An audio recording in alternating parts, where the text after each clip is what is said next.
ba ngayon ka lang mapapanood? Saan ka? Where were you before? I mean, saan ka na papanood? Anong management ka ngayon? Wow! Nagsimula po ako sa indie. Indie, Marketing, ganyan, indie, commercials. Kung saan. Ito mo dyan, at saan hindi po sa indie ko nagsimula. Tapos, I started acting when I was 7 years old. Theater arts. Ilang taon ka ngayon? 20 po. Yan. So, sa iba't ibang paraan ng pag-acting, pagpapatawa, mime, iba-iba. Kaya basta performing and acting. Yun talaga. Yun na naman. Yun lang po. Sige, mamaya balik ako. Sam, medyo you remind me of yung mga beauty queen during the 90s. Sabi ko nga, di ba kwento ko na sa'yo, yung beauty mo, parang remember the Barretos, na gano'n. Sige po, before Gordy. Pasagutin natin si Sam. Kakaiba yung beauty mo. And saan ka nagsimula, Sam, and saan management ka? I'm actually the same management po as JM sa Cornerstone. Cornerstone Entertainment. Yes po. So I actually started din sa commercials and a few films like Nurse Finance, something like that. Minor support or cameo roles din po. But mostly commercials po talaga ako. Like Setback, mga ganun po na commercials. And then later on po kasi, I really wanted to get into acting. So I got yes, so I really wanted to get into acting. So I started off with production work, actually with Project 8 before. I interned with them po nung college pa ako, first year college pa lang po ako. And then they were guiding me, sila direct dati, sila direct to acting. Mentors ko sa Ano silang you have it?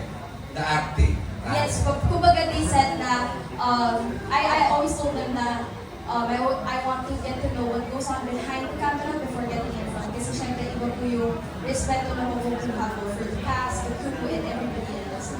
But they said na, you know, if acting is your path, then go ahead. So I started getting into acting workshops also.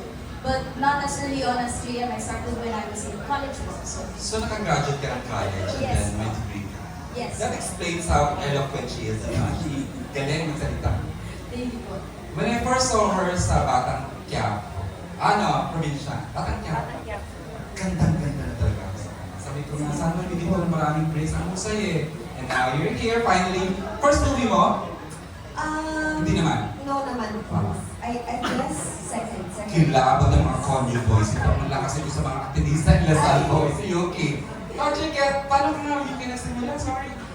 Nag-start po sa TikTok. So I was just doing content, social media, and then... Ang konti-konti ng followers sa TikTok. Ilan nga, Yuki? Ilan nga? As of now, I have 10.7. 10.7 million followers at ang content, di ba? Go ahead, Yuki. Ever since naman po bata ako, I really wanted to do acting.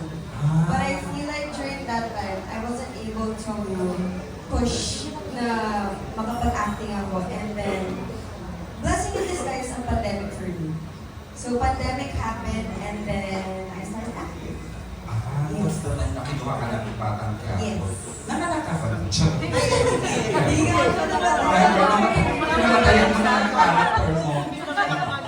Yung ano niya, siya dun eh. Diba? Kaya tinatawa sila ng tawa. Everyone has seen it. And now you're back to doing movies. Hopefully on TV soon. Okay. Pinatay siya dito dito sa sarili niyang asawa. Okay, at this point, I'm ready to take questions from Gorgie Luna. Hi, Gorg! You're on. Meron makapigilan ako. Ay, hindi nasa unahan mo sa Miss Rosel. Ako po din niya yung... Kaya skip muna, baka meron dadagdag ni Sir. So may 6 na yung showing ng film. But of course, nandun pa rin yung fear natin what's happening right now, diba? Sa mga nangyayari. Ano ang gagawin niyo kung sakala na? Kasi iba na yung concern ng mga tao karamihan. At tayo magpupromote tayo ng pelikula. And syempre, sabi ng iba, babiyakin pa ba kami? Gagastos pa ba kami ng gasolina para pumunta sa sinihan? Abangan na lang namin sa Netflix o sa streaming. ano yung nararamdaman niyo this time sa panahon ngayon at meron tayong ipopromote ng movie?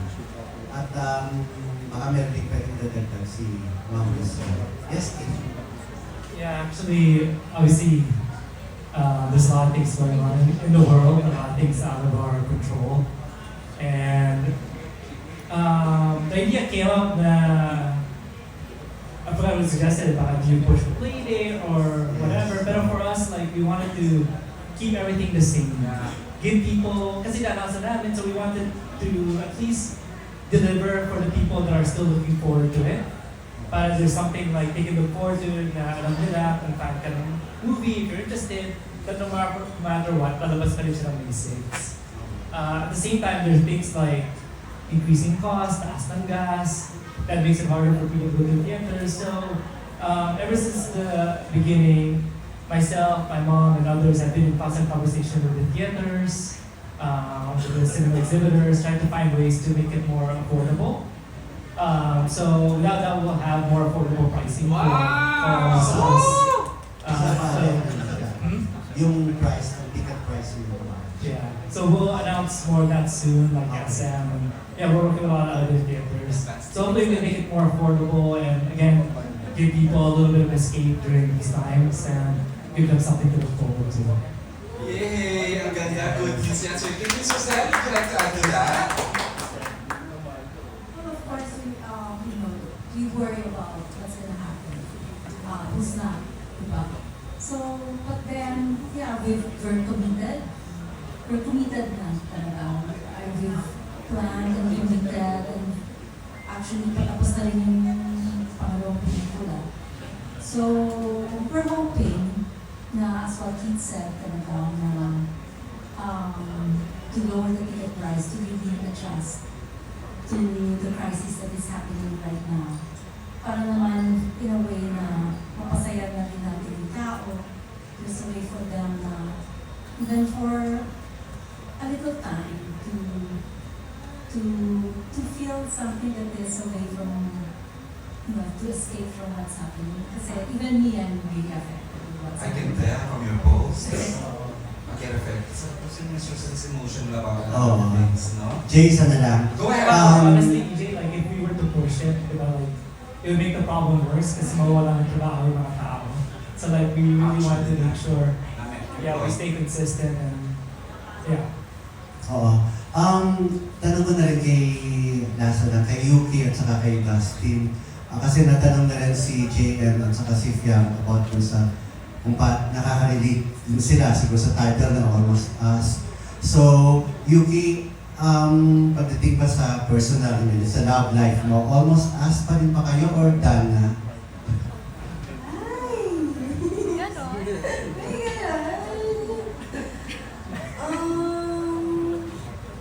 Are you comfortable answering the question, Yuki? Ang pwede mo lang Ano share sa pwede mo amin. share?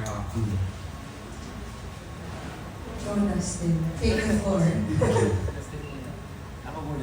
Okay. Hindi si JM muna. Charot lang. Ikaw muna, bro. Wala ko. Sige na, bro.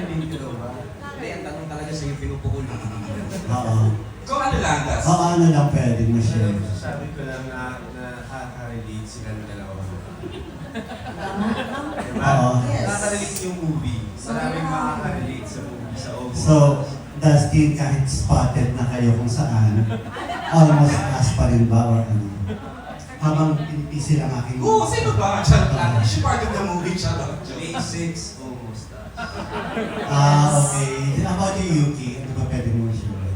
Hi, for showing po ang Almost Us, May 6. Abangan na lang po. Ano po? Sige, thank you. Words kasi ganito. In as much as gusto ko rin namang makakuha tayo. Sana, kasi di ba na naging uncomfortable na pumunta yung artista tapos hindi sila ready. Maging kasalanan ko to na hindi ko napigil. Di ba? Solid core gamit, hindi ako naman smart ko. Charot lang. At saka ano. Ayun. Pasensya na board, hindi ko talaga tayo sa pressure na kung ano man yung gusto nila sabihin. You have to respect it. Thank you, Gore, for understanding. Tama ni Sister. Who is? They're mature to say that what they want. Ayun, oo naman. The fact na yun ang kaya i-share, respect na lang natin. Okay, thank you, Cord and everyone. Okay, we will entertain more questions. I love you, Cherry Olea. Go ahead, Cherry, go. Kanina ko pa hinihintay na